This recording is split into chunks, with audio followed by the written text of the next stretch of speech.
Now, the title, it is an offensive title, inflammatory, you know, it's kind of, you know, it's a crazy title. So why did you name it that, and what's your reasoning behind that?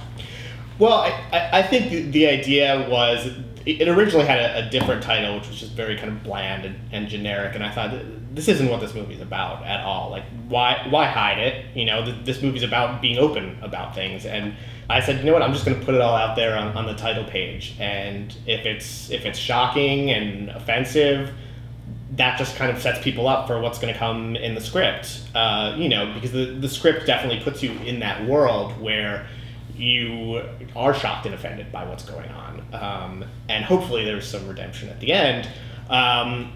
But you know, I knew it would get attention, and I knew it would represent the tone of the script. You know, we get a lot of very interesting creative titles submitted to us, and so I actually don't even look at the titles per se. I just open up and start reading the scripts, and then, you know, kind of notice that, oh, this is one of those crazy titles. But the number of titles that come in like this on entries is actually fairly high. People kind of trying to provoke, trying to draw attention. It's nothing really to do with the content of what ends up happening. You know, the script is eventually judged on that, and so. In terms of the reader brought the initial reader brought me to the attention of the content of the script, and then, you know, it's almost like the title was not even something that was, oh, and that also is a great title. That puts it over the edge. It was actually like, and despite the title, it's the winner, even though I think that the title is something that is, like as you said, very articulately already said, that it is a valid title, and it is absolutely a good title for this, I believe, for this screenplay. Just getting down to like the screenwriting, how long did it take you? I mean, how many drafts have you done? I mean, what was your process of like getting after? Did you outline this? Did you write out a big beat sheet? Did you buy a book and do a formula? I mean, how do you go about writing this? You know, it's funny. I wrote this script a long time ago, like years and years ago, and kind of it was a little overwhelming just because it covers so much time, and there's so much going on. There's so much research I had to do, and I kind of stuck it in a drawer for a while, and then came back to it earlier this year, and, you know, thought, I always really liked this script. Why didn't I ever finish it? Why didn't I ever get it into the shape it needs to be in? And sort of went back and revisited it. And I think sometimes you need to do that. You know, you need to, because you don't have all the answers right away, and you need to maybe put it in a drawer for a little while and then come back to it from a different perspective, and, you know, even if it's years later. This is one script that I definitely wrote differently than I usually do. I usually start with a very strict outline. You know, I went to film school, as I said, and I, you know, learned the whole Sid Field structure, the 3-act structure and everything, and I very much believe in that. With this, though, because it was really about these two characters, and really came from those two different, you know, origins of seeing these different movies, and I really went through the characters first, and just tried to explore the characters as much as I could, and thought, who are these people? What are they doing at different points in their lives? How does that, you know, relate to where the other one is, and how are they friends, or how are they butting heads at different times, and sort of let that kind of develop the structure. You know, and the good thing was I sort of had history as a framework to work with, because obviously Hollywood has changed over, you know, the 40 years covered in the script, and I could sort of look at like what type of movies and TV shows were being made at different points, and what roles were available to different actors, and sort of let that inform these guys' life stories. How did you get started screenwriting, and what else do you work on? Do you write anything else other than screenplays, or? Yeah, I started out writing fiction, and what I love about screenwriting is you can just you can cut to the chase. You know, I like just, you know, putting it all there on the page, and not worrying about filling, you know, a 500-page novel or whatever.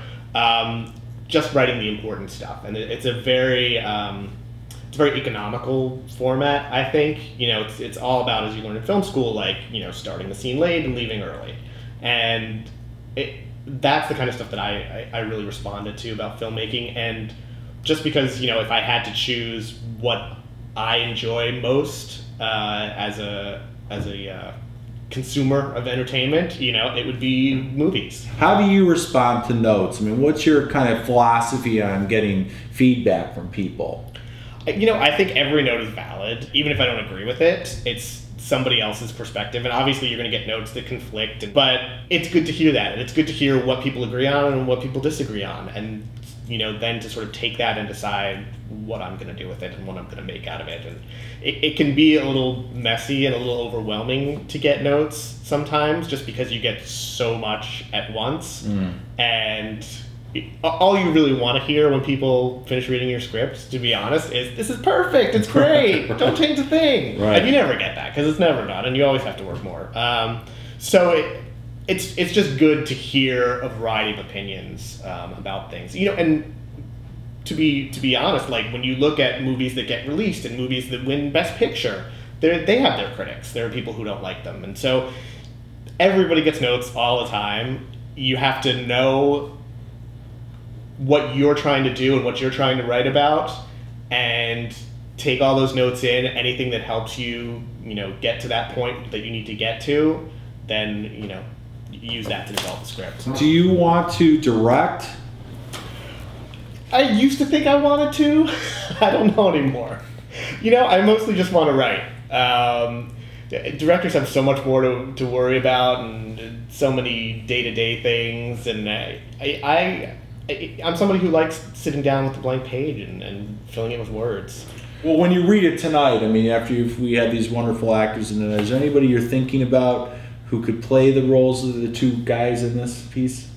I never necessarily had an Archie in mind. I always thought for Reggie, who is the Gladly McGee of the title, I always thought of Eddie Murphy. I've always thought he was an underrated actor who can do comedy and drama, which is really what the part requires. And I think he can be broad and over the top when he needs to be, and he can also kind of tug at your heart when he needs to. And so he was kind of the person I had in mind when I wrote this. What would you tell a screenwriter out there who's struggling creatively with what they're working on right now? They're trying to crack something, and they're feeling a little bit down about themselves. I mean, obviously you just won $10,000. You won a competition that gets a lot of scripts, over 3,200 scripts this year. So you've been extremely validated, but obviously you've gone through some times where you're still going to be struggling. What would you tell somebody out there who's getting started, or even has been writing a few scripts and just kind of feels stuck? That's a good question, and that's something I've struggled with a lot. I've been at this a long time, and if you had asked me that, a couple months ago before I won Bluecat, I'd be like, yeah, what's the answer? I want to know. I can't say I really have the answer. I think the main thing is just keep writing, keep watching movies, watch movies that you love, and watch movies that aren't so good. And, just think about what works, what doesn't work, and what kind of stories you want to tell. What do you think is at the heart of what's going to be the heart of your success as a writer? Just writing the stories you want to tell? I mean, do you ever sit down and go, oh, I need to write a commercial piece, and then you go out, what motivates you to actually what are you going to take time out to write? I think this was a big learning experience for me, and it was great to see that this script was so well received, because I have spent a lot of time writing what I thought were broad mainstream commercial comedies that I could sell, and they didn't sell. And this is something that was something I just wanted to write. It was just something that meant something to me, and never really thought it would be commercial or anyone would be interested in it. And so to know that the response has been this good kind of says something about writing from your heart rather than trying to write what you think the marketplace is looking for. Well, very good, Jerry. Thank you so much for submitting this to Bluecat, and it was such a treat to finally meet you, and I hope that everybody submits again next year. And this script really moved me to tears. It's really an amazing script, and Bluecat's very proud of it to be our 2009 winner. So thanks a lot, Jerry. Thanks, Gordy. Thanks so much.